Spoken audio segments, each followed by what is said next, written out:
years ago, a classic LA meeting at a coffee shop. I was writing my screenplay on one table, and Sagit was writing hers at the other table. So we started chatting. And then Sagit later in the year took my TV writing class at UCLA Extension. And I could tell right away, this woman was super talented. So after the class, I stayed in touch with Sagit. And she would send me her screenplays, teleplays, and novels as she finished them. And I would give notes. And then I started realizing I should give her my novels. So I did. And I'm very fortunate that I did. Because, in fact, Sagit's note, without it, one of my novels would not have been published. She gave a fundamental note that was incredibly helpful. So that was wonderful.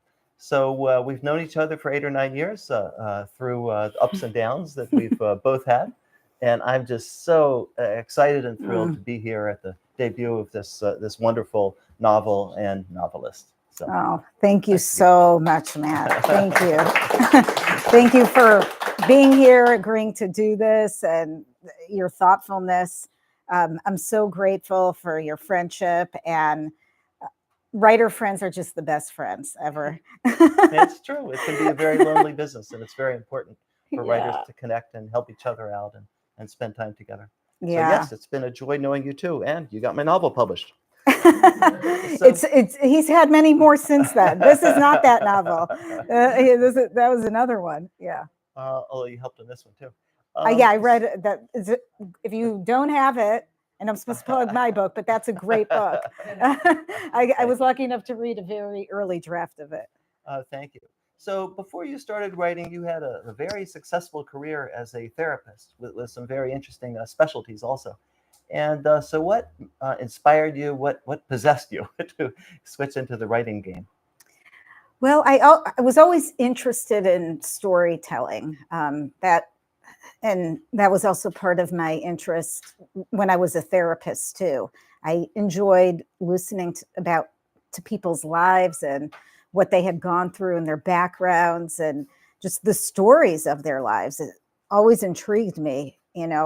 One decision can completely alter the trajectory of a person's life, or why a person moves around in the world the way that they do. And so that intrigue was there as a therapist, and then obviously bled over to writing, Right. the storytelling and stories. Right. Yeah. Was your family supportive of your family and friends supportive of your switch? Well, I think my husband knows that there was always something inside of me that I wanted to do. So. Yeah, that's great. And do you feel like being a clinician has helped your writing? Yes, definitely. I mean, it helps me in all kinds of ways, just in a human way to understand people better, but in terms of characters, to understand them in a deeper way. And in fact, when I wrote this book, it was so much easier to talk about a character's emotional life than, to describe a table. For me, that it's much easier to do that than, and I would get notes from my editor, like, well, what does her face look like when she says that? Like, that also has to do because I did so much screenwriting and I was so trained not to give actors notes in terms of how they should look and if they should laugh and so I would just bare bones that part of it. And so, yeah. Cool. Yeah, I can see that. I've had the same issue switching from screenwriting. Yeah. So what therapists / authors have inspired you? I know we're both big fans of Lucinda Berry, who I've seen here at Zibby's. Yeah, I would say that's a big one. She's so talented, and I think she really proved that you could tell certain stories and that the public would embrace them, because her first book got turned down. She was at that point working at UCLA as a child psychologist, and her first book got turned down because they said, oh, it's far too dark.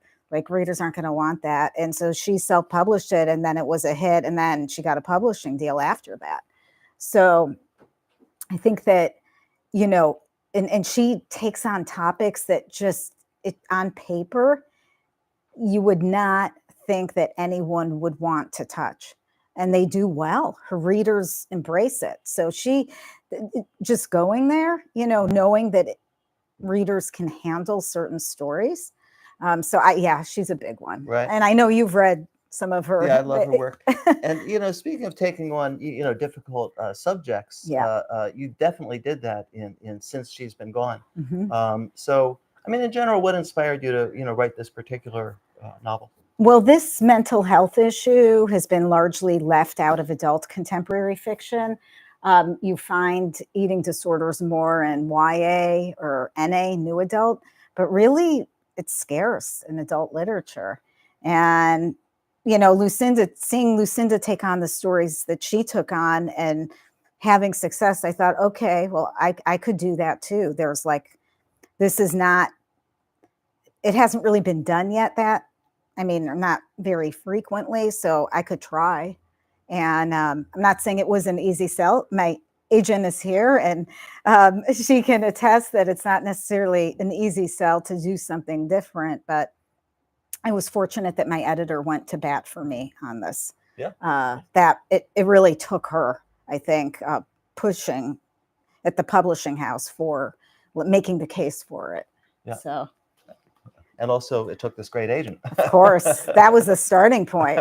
So, just in the acknowledgement section. So I love this book. I loved it. It's like there's two kinds of thrillers just in one book. And one thriller is are the people going to get killed, or are they going to get killed?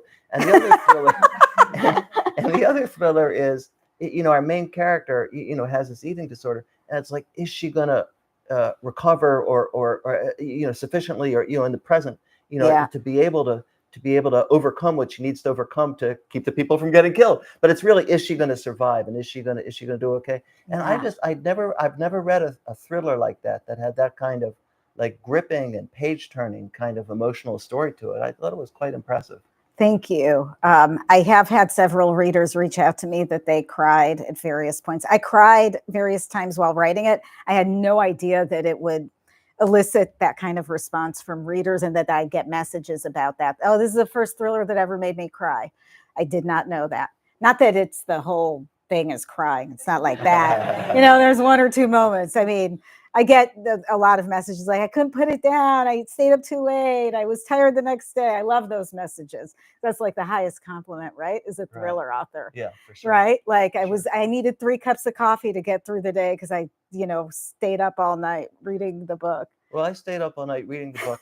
And I also had I had another thing that doesn't always happen when I read a thriller, which is I felt like I learned some things. I learned a lot of things about it, and really appreciated that. Yeah. Yeah. I think that's like, maybe it's easier sometimes to do it in a fiction context, because like certain mental health issues, there's so many memoirs surrounding, certain topics about them, but not so much in fiction. And sometimes it can be easier for a reader to metabolize it when it's in a fiction storytelling. Right. If you get me for the thriller part. Right. Then I'll stay for the other. Right. Absolutely. Well, I love it when authors read from their books. Oh, okay. Yes. All right. All right. Chapter 1, Day 1. The new patient called yesterday. Can you get me in today? She asked. It can't wait. I've gotten calls like this before. Sometimes people are in deep emotional pain, desperate for immediate help. Other times I learn after the fact that they lack boundaries. I told her I had no openings and offered to squeeze her in at 7 this morning. That's even better, she said. Fewer people will be around then, right? Her question made me wonder if she's self-conscious about being in therapy. I've had my share of patients who are, or maybe she's famous and doesn't want to be recognized. As a therapist with a private practice in Beverly Hills, I've had a few celebrity patients, some of whom I didn't know were famous until I Googled them. It's 6:42 a.m. and I'm tired. I sip my coffee, trying to wake up, regretting offering up the 7 a.m. time slot. Eddie and I stayed up until 1:30 in the morning, having the same conversation we've been having for the last few months. He wants me to move in with him, and I've been waffling. On paper, it makes sense. We've been together for almost 2 years. He's a wonderful guy, loyal, funny, and a dedicated father. But I know moving in together will be the final step before he asks me to marry him. And I already went down that path a decade ago unsuccessfully. I also worry it'll be hard on Sarah, his 7-year-old daughter, if things don't work out between us. Eddie's late wife unexpectedly died when Sarah was just 4 years old. If I step in as her mother figure and our relationship falls apart, Sarah will lose another mom. And this time it'll be worse because she'll have memories with me, ones she doesn't have with her own mother since she was so young when her mom died. I know that pain all too well. And what if I don't measure up as a day-to-day mom? Eddie says Sarah adores me, but I don't tuck her in every night and wake up with her every morning. The three of us spend weekends together and see each other a couple of times during the week for dinner. Moving in with them will mean being there for her all the time, from nursing fevers to planning birthday parties to taking her to the dentist. I take another sip of coffee, trying to swallow down my thoughts. I Google the new patient's name. Nothing of note comes up for an Audrey Gladstone in Los Angeles. The call light turns on. She's 15 minutes early. Left to my own devices, I bring her in now. Setting boundaries is something I have to continually work on. I remind myself that if I do it this time, she'll expect it the next, and next time I might not be able to if I have a patient before her. I scroll through the news on my cell phone instead. After 15 minutes, I leave my office to get her from the waiting area. She's seated on a chair wearing a nondescript black baseball cap with her head facing down. Both of her knees are nervously bopping up and down, and one of her hands is wound tightly in a fist. Anxiety disorder? As soon as she notices me, she jumps up. She looks like she's in her early 20s, but there's a worry on her face that ages her. I bring her into my office, close the door behind us, and motion for her to sit on the couch. Please take a seat. I only have a few minutes, she interrupts, still standing. I'm not here for therapy. What? I came in early because she made it sound like she needed to be seen as soon as possible. I don't understand, I admit. Your mother's in danger. I'm sorry? I've heard a lot of things over the last decade between the walls of this 250 square foot office, but this is a first. You need to find her to let her know, she implores. My mom died 26 years ago, I tell her, though I don't owe her an explanation. The woman shakes her head. No, she didn't. My chest feels like it's starting to burn. This isn't funny. I risked my life by coming here, she bites down nervously on her lip. The people after her will come after me too if they find out I met with you. Who are you, I demand. It's not safe for either of us if you know. You need to find Irene and warn her, but don't go to the police, FBI, any type of law enforcement. That'll put her in more danger. I heard she's somewhere in the Bay Area. You need to tell her she's in trouble again. Again? My mother is alive and in trouble again? I don't know who put this woman up to this, maybe a former disgruntled patient, but it feels like the cruelest, sickest joke anyone could tell, and I want her out of my office now. Leave, I say. I didn't think you'd believe me, she says, opening her tightly wound fist. That's when I see it. A gold bracelet with a Tiffany lima bean charm, just like the one Mom wore. The one the police told Dad had been stolen after the hit and run accident. My chest is on fire. I'm unable to form words. I feel like I might pass out. I try holding onto the side of the couch to steady myself. Where did you get that? I gotta go, she says, dropping the bracelet on the floor as she bolts out of my office. Before I know it, I'm chasing after her down the hallway. My legs understand what my brain hasn't registered yet. If what she just told me is true, this woman may be the only way to track down my dead mother.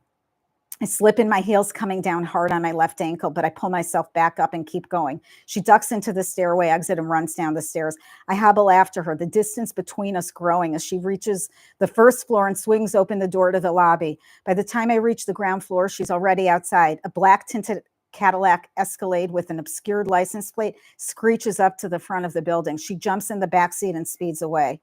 I'm left standing alone on the corner of Wilshire Boulevard and Rexford Drive at 7:04 a.m. on a Tuesday morning, surrounded by palm trees and sunshine like nothing ever happened. That's chapter 1. Yeah, The setup. That's a good setup. Definitely got our blood going. So this book is to some extent it's a story of a young woman searching for her mom, and Yeah. also her relationship with this girl who's her stepdaughter, kind of. So where's that come from, the motivation? Well, I mean, I sadly lost my mom at a young age. And through the years, I always wondered, how might my life have unfolded had she lived? And then you just take that a step further and then you think, well, what if I found out she was really alive? And so that's really, the genesis of the idea came from just that. And then also just the desire for so many years, just wishing I had had her through so many things that I've gone through all these years without her. Um, I actually, I wrote this book after I turned 47, and my mom passed 2.5 weeks after her 47th birthday. And I sold it when I was 48 years old. And it really felt like I was living that year for both of us, because I was, on a timeline that she never had. So it's dedicated to her. She's woven into the book in so many ways. Letters she wrote me are in the book. Oh, wow. And there's just different things in there. Wow. Irene was my mom's middle name, and that's the mom in the book. So different ways that I immortalized her through the book. Wow. Was she a writer or a storyteller also? No, but she was obsessed with mysteries and thrillers. Her favorite show was Murder, She Wrote. And I have so many childhood memories watching it with her growing up. So, and actually, my daughter's here today. When Nina was way too young, I started having her watch it. I made her watch a couple of episodes, and I'd forgotten really actually how dark that show is. It's not like you think, oh, Murder, She Wrote. It's like not every episode, but there's a lot of episodes that are like, wow, they really went there. It was surprising to me, because I had, in my memory, I don't know, I thought it was a lot, was more like Monk but it was like a little bit more hardcore than that. Hardcore. Yeah. Hardcore to Murder, She Wrote. My favorite part of that TV show was the beginning, where, Yeah. where the writer would sit there and type away, and she'd be so happy, Yeah. and then she'd take her paper out of the typewriter, and it would be like perfect, and she'd go like this. Like, right. That's how it is for us, right? Yeah, so easy, right? Yeah, it is. Yeah. Perfect. So what is your writing process? Well, I mean, for this book, it was one thing. What I'm working on now, it's different. But for this book, this is a dual timeline thriller. When I first started writing it, it was in the present only. And then I was about 10 chapters in and realized that each chapter, half of it, the protagonist was talking about her past. And that's not really great. The whole adage, show, don't tell. So I was like, I think I really need to show the past and not just have the protagonist just talking about it. And so then at that point, 10 chapters in, I was like, I'm going to split this up and see if it works. And then it did, but it took me writing about 10 chapters. So, just being flexible, like right now, I'm working on something, and I got to a certain point and it was in third person. I was like, I don't know if this needs to be first person. Wow. So I actually went back and wrote it in first person.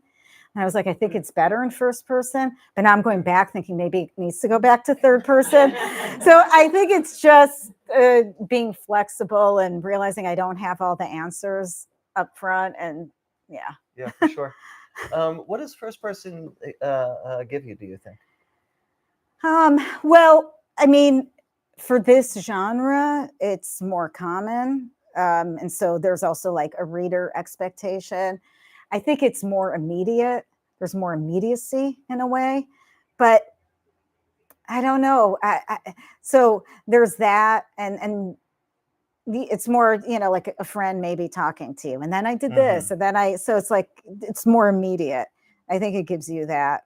But third person, it's interesting because that also has its advantages. You can kind of say things that wouldn't necessarily be appropriate for the character to just say about themselves in first person.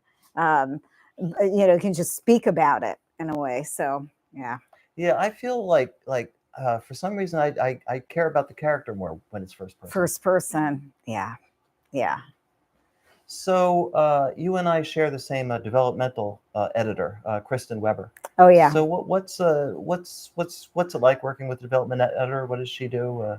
Oh, it's just, when you're working on a book, it's so long. It's over 300 pages. Sometimes you lose, sight of things. And so I just think it can really help harness a book, because it's not a 60-page, pilot or something like that. I mean, this is over 300 pages. And frankly, it's hard to remember also a lot of stuff, like, oh yeah, you're right. That's out of order, or just, right. Just to have a pair of eyes saying, like, it's not, consistent or whatever. Like you talk, that hasn't happened yet. Like you're talking about something that actually hasn't happened yet in the book. It's a big endeavor writing a book. So I just think to have another person's eyes on it is so important. And do you also have friends reading it too along the way? Yeah, like you. That's true. I guess I know the answer. Yeah. And at what point do you give it to your agent? Way down the road. Because, I mean, no, because it's like in publishing now, things have to be at a very high level, right, before an agent or editor. I mean, things have to be working really well. I have some friends that give it to their agents at pretty early stages. Wow. It's like, I would never do that. I want my agent to be excited about it, love it from the get-go. I don't want them to see it when it's still kind of at a quasi state. I mean, I've sent Dana like a chapter of like what I'm working on now, or that I would do, but not the whole thing as I'm trying to figure out, Right. You spare Dana. Yeah. Or the idea. But your current idea, did you kind of run it by Dana before you started writing it? Or? Well, I had told her that I had finally landed on something I was excited about. That's when I shared it with her, because it's hard after a first book to figure out what to do. And so I was like kind of struggling and trying different things. And then I had come up with this. I actually came up with two different stories, and I was like, oh, I can put these two things together, and then this actually would be a good book. So, yeah. So it's the same character? Yeah, well, it's the same character, but there's different POVs. There's one main protagonist, but there's different POVs. Cool. Yeah. Exciting. Zibby's people, I know I'm supposed to talk. We're supposed to do this for like half an hour, but I could talk all night. So just let me know when I'm supposed to stop talking. Okay, or just shout it out. So I'm going to ask you I'm going to ask this on your behalf, because Sagit has recommended about 4 or 5 books to me, and I've loved every single one. So they're all winners. So Sagit, he's like, I don't even look anymore. I just get it when you tell me, because he's like, I now trust you. That's true. I'm the one that I just recommended. Like, I can't stop thinking about. I cannot wait to talk about that. I'm very excited. Yeah. Well, why don't you tell them about it and a couple other ones? The book that I just finished is called "Kill for Me, Kill for You" by Steve Kavanaugh. And did you read it? I'm kind of obsessed with it. And I'm like now, and then he has this whole backlist. I never knew he existed. He's an Irish author, and so talented. And it's kind of, how would you describe it? They say strangers on the train, a modern day, or twist on that, but so well done. It actually has 4 or 5 POVs. Oh, wow. And and all in third person. Okay, but not too confusing. No, not at all. That's not good. at all. What was the book you recommended to me last year I loved? It was like a W. Somerset mom story.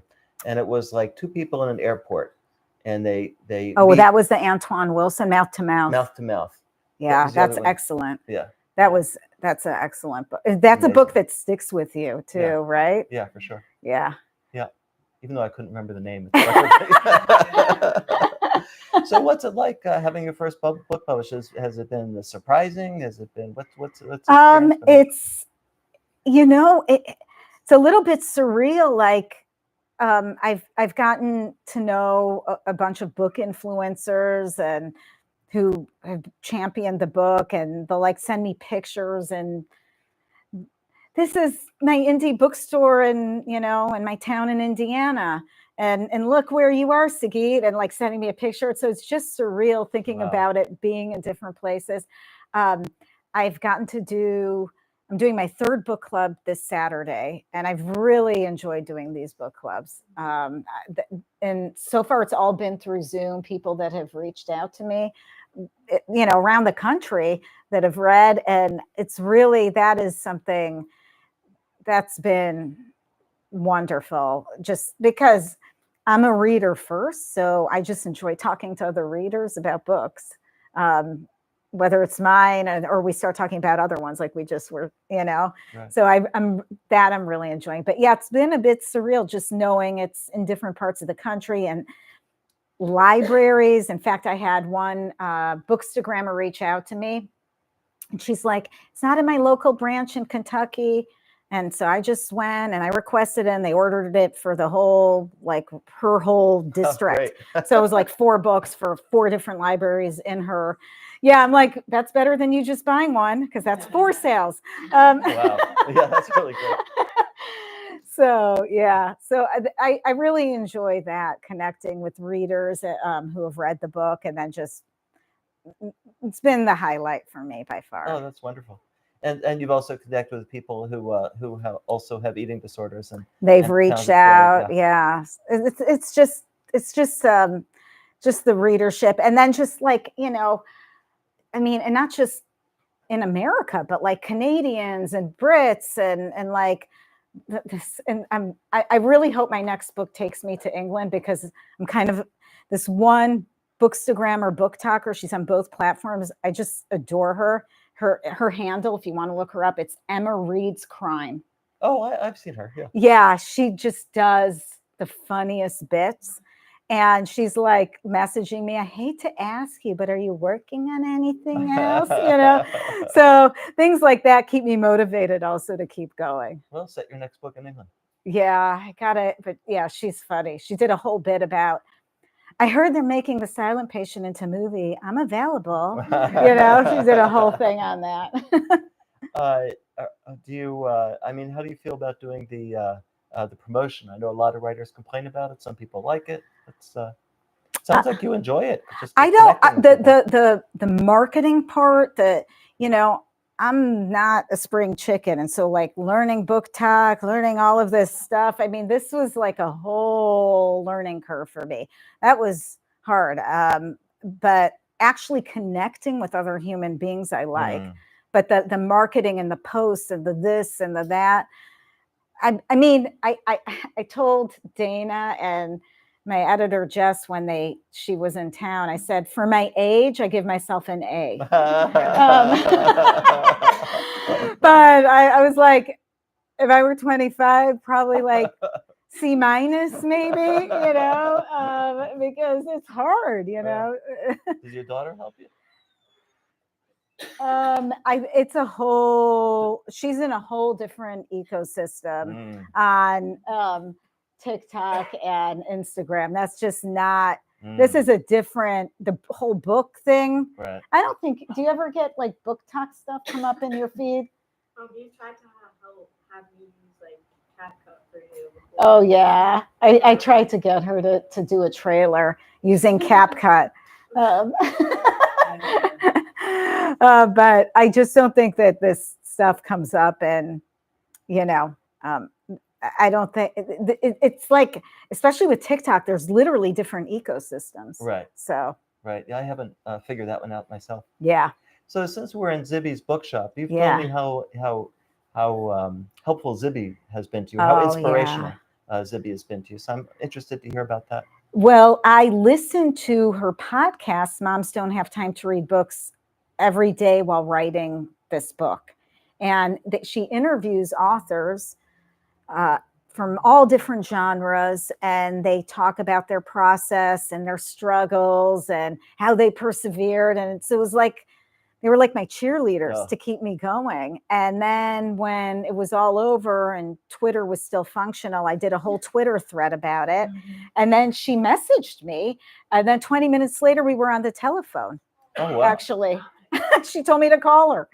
Oh my God. I know. So we were just, she's like, I'm sitting here crying with my husband. You put all this work out there and you don't know people are listening. Oh. And I didn't know. And so then she had me turn the Twitter thread into an article that she posted on her platform. And we stayed in touch. And she's just such a champion for authors, for readers. I admire her so much for what she has done for literacy. And I'm just grateful to know her, truly. Oh, that's wonderful. Yeah. So Didn't you have a hit on TikTok? Didn't you write a story? Was it on TikTok or Reddit? Maybe it was Reddit. oh, I wrote a horror-ish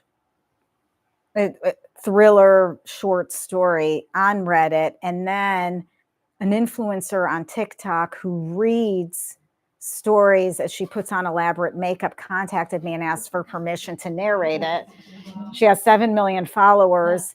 That was my introduction to TikTok. I think I was with you that day. And so this young woman in her early 20s narrates my story. I didn't have any followers on TikTok then. I just like started my account because I knew she was going to narrate it. Right. And then it was like a swarm of ants suddenly like came out, and you know, it was, and then I had like 2 TikToks posted, not at all related to the story or anything. And they didn't know where to message me. So they just started making all these comments, and her followers are really young. And so they thought my story was real.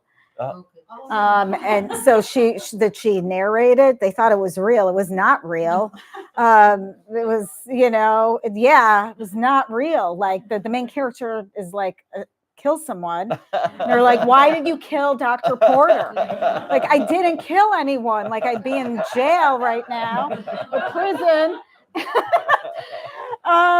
know, it was that kind of, and so it made me, that really made me understand also the power of the platform, because I was like, it's just, you know, people can just take whatever is out there is like the truth and real. So yeah, that was wild.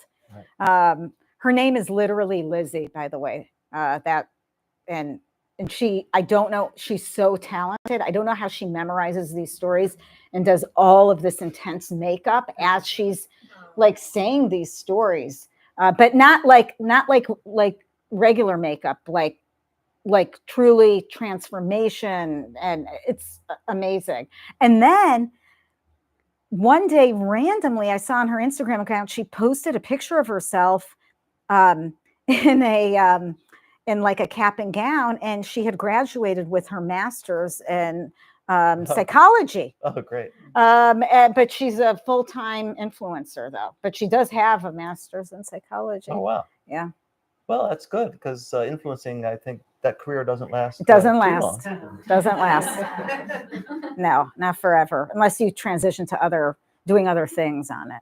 That's always been a genre that amazed me, though. I've seen that before when women put on makeup and they tell a true crime story, right? Or something it's like that. That's the idea. And it's such a successful genre. Oh, people love it. Yeah. It's actually hard to do either one of those things well. That's why I think it takes a lot of talent to do them both at the same time. You know? Yeah, that's a good way to explain the appeal, because I've wondered about the appeal. But yeah, it is pretty impressive to do both those things. Yeah. Oh, good. I think I'm about ready to take questions from the audience. Oh, I guess I should ask, do you have any advice for any aspiring writers that might be here? Just, I know it's so cliche, but just get words down on the page, even if they're horrible, or you think they are, even if you know you're going to have to rewrite it 10 times, even if you know the next day you're going to probably trash it, you just have to do it. Otherwise, it will never get done, you know? That's a story. That's true. Yeah. All right. I think it's probably about time. So questions, cuestiones. If there are any. Nice to see my pickleball friend here. Oh. Thank you so much, by the way. It's so interesting to hear just the story and how it's all been unfolding and it being out in the world. But was it helpful for you to process the passing of your mother through also writing the book, and did unexpected emotions or inner journeys come up in writing this and weaving her into your story? That's such a good question. Actually, really one of the most profound things for me is I had saved a box of letters that my mom had written me when I was young. And after she passed, I missed her so much that I couldn't ever read those letters because I knew that the pain and the longing that it would evoke. But I was like, if I'm going to write this book, I am going to read these letters. And so I read them for the first time in 25 years. And it really was a reminder of how much I had been loved. Oh, I'm going to get choked up. But it really was a reminder of that because so many years have passed. And I know that's such a gift because so many people move around in the world, and just to have like one person who really loves you and believes in you is such a gift. And so it was a reminder of that. And so although the pain and longing were there, it was also like I felt happy to be reminded of that too. So that was completely unexpected. I also used 75% of her eulogy in the book. Oh, wow. Irene's eulogy is 75%. My mom's up until the part where it talks about her being a psychologist, because my mom was not a psychologist. Oh, wow. And I hadn't read it in a long time either. And so that was nice to read. But yeah, the day though that I started reading, I wrote this book in a cafe every day. And when I read those letters, I was in a cafe and just like, I was crying pretty hard, but they knew me. They'd seen me day after day writing. They're like, oh, her again. Like, what is she doing? But yeah. And I think it was good I was outside. Otherwise I might've just like sobbed into my pillow and not gotten any writing done that day. Which cafe is this? It's in a little strip mall in Redondo Beach. There's literally 2 tables. Oh. I mean, it's like a nothing place. It's called Crust with a K. It's owned by Korean owners. So it's like K for crust, for Korean, and then crust for the bakery. Yeah. All right. Far cry from where we used to hang out. Yeah. Yeah. Thank you for asking that. Related question. So I'm curious, were there any interesting ways in which it sounds like there was some emotionally pretty serious personal stuff going on in the writing of the book. Yeah. How did that relate to, or how was that inflected by genre? Because it sounds like you have a very specific genre in mind. And were there any interesting sort of surprising ways in which genre affected how you dealt with that kind of material? Well, I think it was like, it's more rare.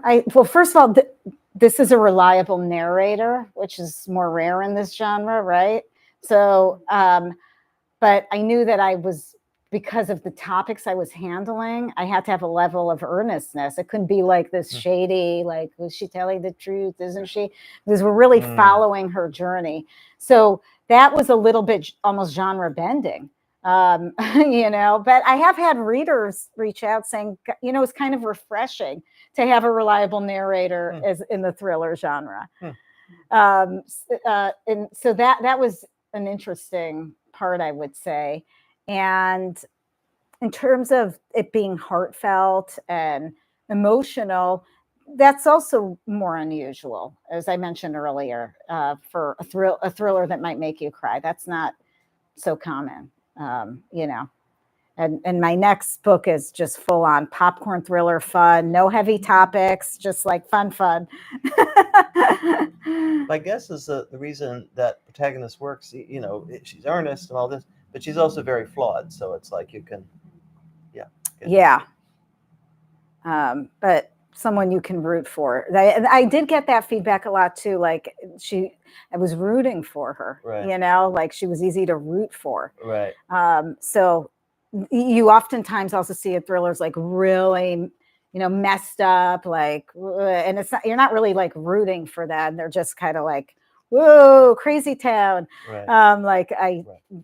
One that comes to mind this year was None of This Is True by Lisa Jewell, Whew, those ladies were a lot, so fun though, right? But like, you're not rooting for them. You're like, what crazy thing next are they going to do? Right.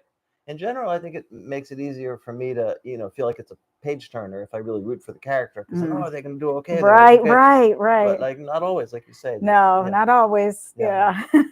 Can be a page turner in other ways too. Yes, Yeah. for sure. Yes. The book sounds great. I Oh, can't wait to read it. thank you. I'm wondering, you mentioned it briefly at the beginning of your conversation about the eating disorder. Uh-huh. How did you get into that topic, or what is your approach to that? Why do you have it? Well, it's, I mean, as I said, it hasn't really been an adult fiction. It hasn't been, it affects 10% of the population, and it hasn't been portrayed in adult contemporary fiction. So it's like there's a hole there.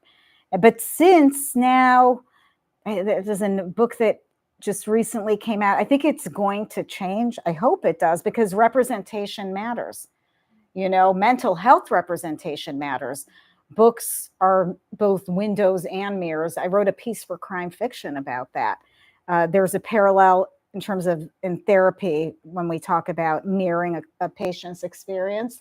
Well, books mirror readers' experiences, and that can leave them feeling less alone in the world the same way as when a clinician mirrors a patient's retelling of, something that they might have gone through that they never shared before with anyone. If the therapist mirrors it back in a non-judgmental way, in a safe place, and a person feels witnessed and seen for the first time, that is healing.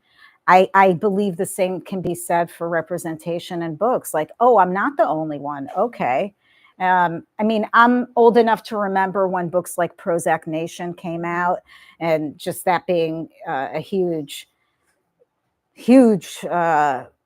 change in the culture of people not feeling stigma anymore to take antidepressants because of books like that. So it matters. It does. It's so interesting that there's so many books in our genre, with alcoholic characters and people that are struggling with their alcoholism or fighting it, and some drug addict stories too. But yeah, and domestic violence is a big one. Yeah. Second to the addiction, I would say. Yeah, I agree. Domestic violence. I agree. Yeah. And yet this is so under represented or underrepresented. It's interesting. Especially in crime alcoholism. fiction. All right, we'll talk about it. Right. Sure, we'll do the whole thing. Drug addiction too, to a large extent. Yeah, we'll do the whole thing. But like eating disorder, it's not really. I remember my editor said when they acquired it, she's like, she did a post and she's like, with great power comes great responsibility, and we believe this book should be out in the world. That was her take. I remember Jess said that. Oh, you were just saying. I like how the character had persistent thoughts that she was struggling with, and then it seemed like you put on the therapist hat and kind of explained why she was having it, and she was recognizing that she was having it and what she was doing to combat it. And I thought that I had never seen that. I don't read a lot of crime fiction. Okay. But I had never seen a character do that regarding this topic. Thank you. Now, I for the most part, I've had people respond very positively. I don't read my reviews. I've been told not to read my reviews, that it's just like not good for your mental health. But I did have, when I was trying to promote it before it came out, and I haven't read since, I would go on to see what the 5 or 4-star review was so that I could like screenshot it and then post it to Instagram, whatever. And one day, I saw the 1-star and I just clicked on it for 1 second. It was like, this is a lecture I never signed up for. And so I was like, okay. And so what you responded to in terms of like, oh, it was so interesting. I learned something, this, that. Another person's like, I don't want this. Right. But right. Yeah. Well, my favorite 1-star review that I ever got was also one sentence, and it was, "This writer should be ashamed of himself." But it's just so subjective. We saw Dune 2 the other day, and right. I was like, whatever, But yeah, big hit, people love it. Oh my gosh, yeah. Well, I don't know. Yeah, Andrew. Did you have to balance your role as a therapist and the people that you've seen in your office when you're creating these characters that are living very real mental health issues in your book? Well, I haven't been practicing for quite a while, and so at this point, I don't think it would matter. But I don't. It's been long enough that if I draw anything from that, it's probably like a blend of a bunch of different things because enough time has passed. If I were actively practicing, then I would be very careful and conscious about what I was doing because of confidentiality and all of that. Yeah. I know when you were a therapist, one of your main specialties was like extremely beautiful Yeah. women, the actresses, models, yeah, like yeah. the top 0.0001% Yeah. of how people perceive beauty or whatever. So, have you thought about writing that as a subject or? I mean, my next book takes place partially in the reality TV music world. It's also a thriller and a mystery, but it's not really. It's more dealing with like mishap, this isn't the most beautiful or glamorous. These are the people who come from very questionable backgrounds. It's a kind of show that draws people from very questionable backgrounds and like redemption stories and stuff like that who go on the show to sing their way to stardom and redeem themselves. So they're not in that beautiful, but they are. You're still kind of a bit in that Hollywood ecosystem. So Well, I'm excited to see it. Yeah, it follows a woman that's down on her luck, who graduated from AFI, the American Film Institute, and she works for one of these shows. And my big challenge, it's been really interesting. So in this book, there's a scene where the musical Rent. There's a rehearsal for the musical Rent, and I wanted to use some lyrics and knew that I couldn't because of copyright issues. And my editor actually was obsessed with Rent. I think she saw it like over 40 times or something. And she's also an author, a YA author. She's written numerous books, and she wanted to use lyrics and Rent. She goes, "Oh, Sagit, I went through the whole process. It was going to be so expensive. It's impossible, this, that." And I was like, I just assumed I couldn't. And so I just said, they're practicing the musical Rent. But I really did want to use that one line from the main song. I really wanted to, but I was like, okay, I can't do it. And then the book was, did I tell you this? It was locked and loaded and ready to go to print. And I was working at a different cafe because my book was done then. So once it was done, I wasn't going back to that other cafe to write because it was done. I had to like move on, right? And I was in a cafe, and a different one in Redondo Beach, off the beaten path, really like not on a main street. It had just like opened because the guy was he's a French baker, and he had a cafe in Redondo Beach for many years that closed, and he went back to France, and then he had just come back. I only knew about it because my husband told me about it. I didn't know about it, and I was there and working, and I struck up a conversation with a woman who was also working, and she turned out to be the attorney for Jonathan Larson's estate. Actually, the copyright attorney. The state has two attorneys, one that deals with all the like material assets, like houses and this and that, and the other for the copyright. And I was like, oh my God, I just turned in my book. It's going to print, and I wanted to use like a line from Rent, and I was told it's too expensive, it's going to be impossible. And she turned to me and she's like, "You could have asked." And I'm like, I didn't know you. Like, who was I going to ask? Like, I didn't know you. And so she gave me her card. She's like, "For the movie, okay, for the movie version." But it was wild. So anyway, going into this book that I'm writing now that partially takes place in the reality TV music world, I'm like, how can I have contestants singing these songs and having the reader feel that, like, that emotion that you feel when someone is singing their way to stardom without actually having them sing? So I kind of found a way around it where I'm choosing very iconic songs, and then it's like if you watch it on a reel on Instagram or TikTok, like there's a lot of comments and messages underneath, like effusive, like or very cheering on and this, that. And so I'm hoping between the combination of those two things, I can get that feeling, and maybe Jonathan Larson's attorney knows some of these other attorneys and she can introduce me to them. Oh, that's funny. Yeah, that could work. Oh, that's great. Yeah. That's really great. That's great. I think we're supposed to stop and do Okay. the signing. So thank you very much, Sagit. Thank you so much, Matt. Thank you. Oh, it's a pleasure. Thanks. And thank you all for coming. Thank you. That was great, Sagit. Oh, thank you so much. Oh, so nice. Can you sign mine? Oh, of course. I have a pen.